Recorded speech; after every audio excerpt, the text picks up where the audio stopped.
В Сирии продолжаются ожесточенные бои вокруг города Алеппо. В минувшие выходные повстанцы попытались прорваться в осажденный правительственными войсками район к востоку от города. Повстанцы контролируют территории к западу от Алеппо. Они прорыли туннели под позициями правительственных войск и подорвали их.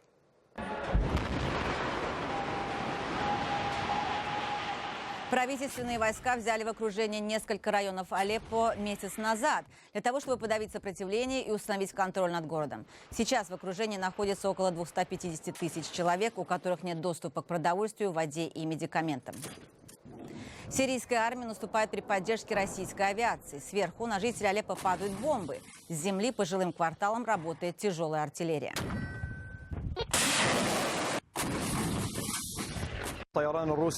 Подлый российский самолет намеренно сбросил 2 ракеты на базар Ат-Тареб. Посмотрите на разрушенные магазины, на раненых.